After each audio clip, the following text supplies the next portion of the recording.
did see something in the mansion, though. I wasn't lying about that. Wherever she wants to take this, I no longer want to hear a word of it. Not at this minute, preferably never.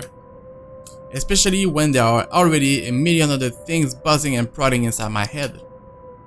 Sometimes my patience can only be tried for so long.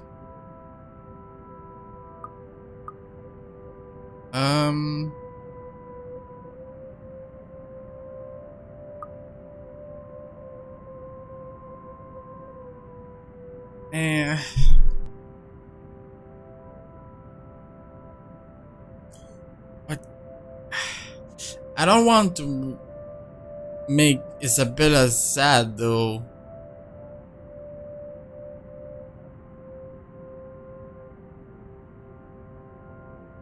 Let's just say this cold got up with me.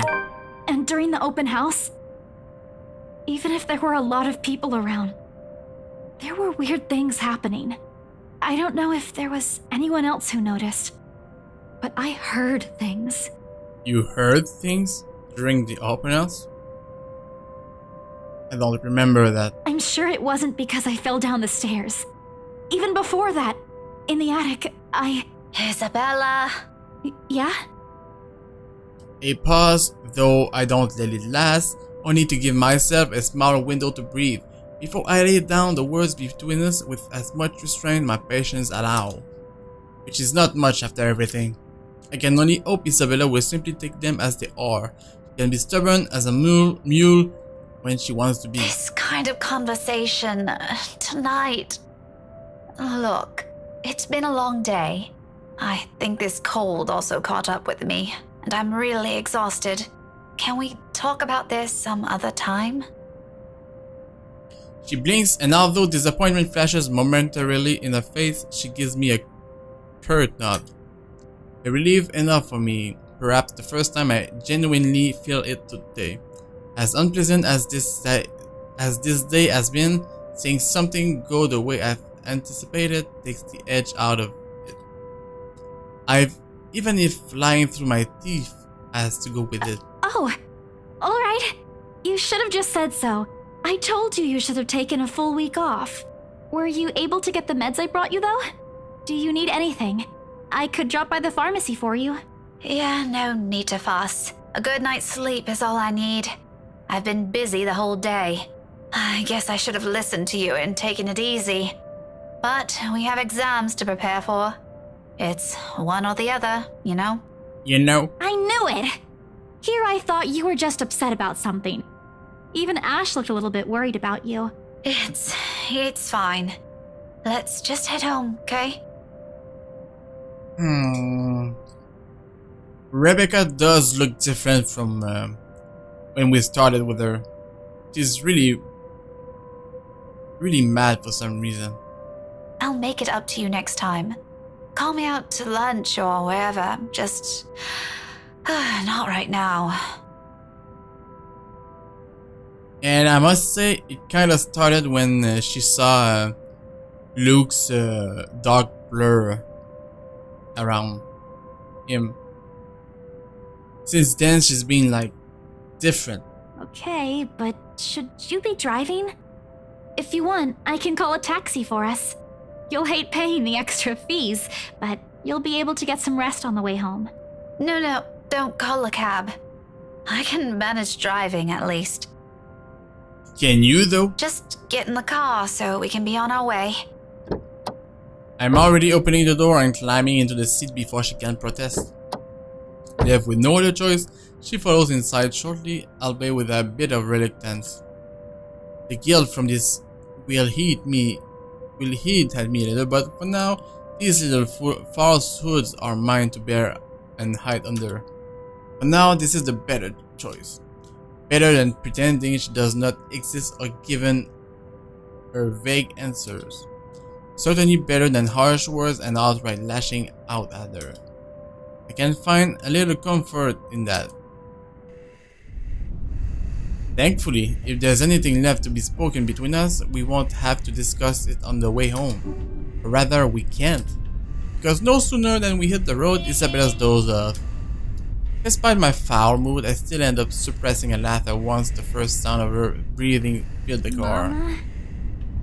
Not your mom, Isabella. Slow and steady, a quiet rhythm so completely unlike her, so far removed from every impression anyone has of her. A few faint whimpers will occasionally come from her, but otherwise it's just us, this silence, and it's so utterly unexpected. Still a welcome break, of course. Peace and quiet is one thing you rarely get with her around. Yet it's nowhere near comforting, it merely lends the air this strange clarity, every little sound, every single movement more palpable. And with it comes the unease. A joy of surprise hits me. It's almost comical it's almost comical if this were a different situation. In my haste, I accidentally dislodged my mobile from its seat on the dashboard when I swiped on the screen. Soon, I'm scrambling blindly for it with my other hand while keeping a steady eye on the road ahead.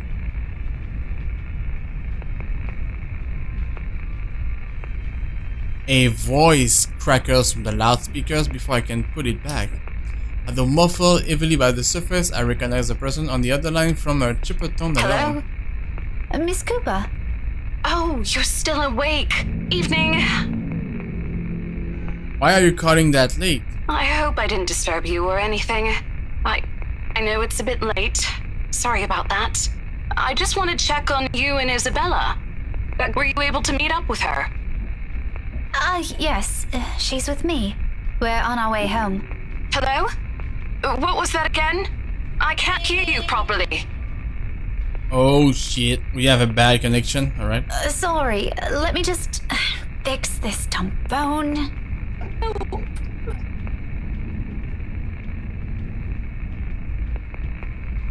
My hand stops dead for a moment. I spare the device a brief glance, waiting. Seconds pass. Nothing happens though. Frankly, I'm not sure what I'm expecting, but the lines of my mouth forms into a frown, regardless. Miss Cooper? Yes, still here.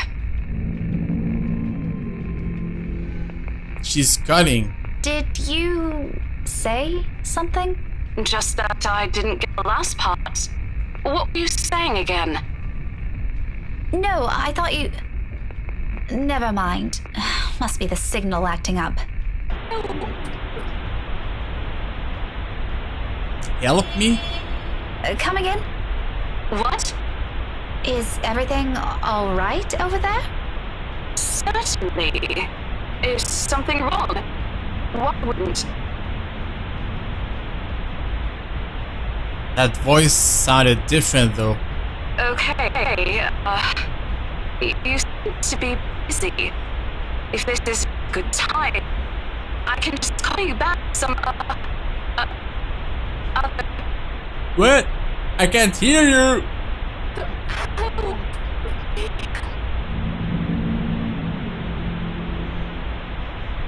I have to make a conscious effort not to panic right then and there, although my tight hold on the steering wheel tells a different story altogether. Miss Cooper? Rose? Hey, Rose! Are you still there?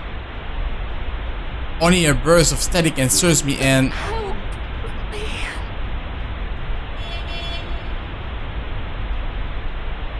I can hear three voices in that. There's Rose and there's... another girl behind? If you listen closely. Maybe this lapse is entirely because of exhaustion. It has been a long day and I haven't fully recovered from last week's bout of flu, contrary to what I've been telling people. So perhaps, had I paid closer attention to it, and I had not been so occupied with other thoughts, I probably would have noticed earlier that it never came from my phone, but from somewhere.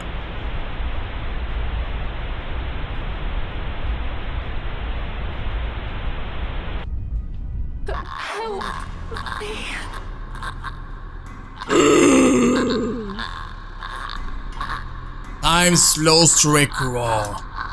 Looking up is a mistake.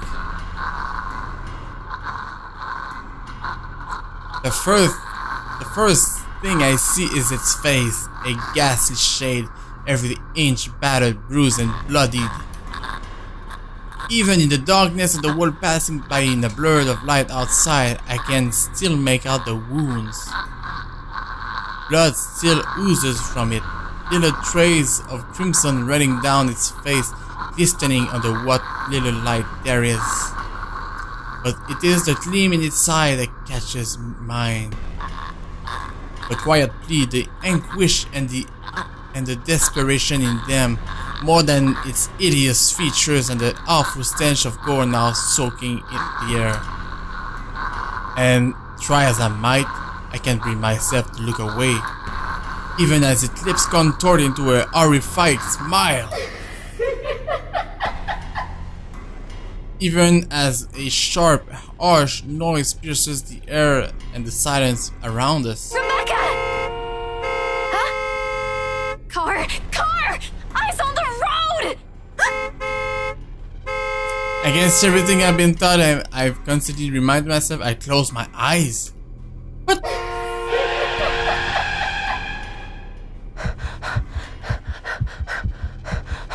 It's a brief moment, a short, vivid seconds of muscle memory and instinct completely taking over. And if I did not allow it, if my hands did not move or my feet did not hit the brakes in the exact second, I might have.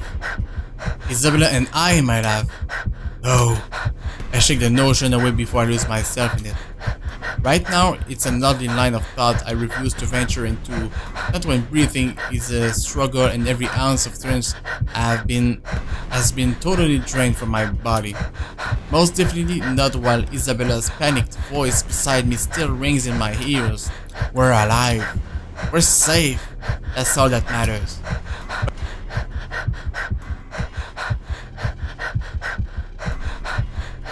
Sorry about that.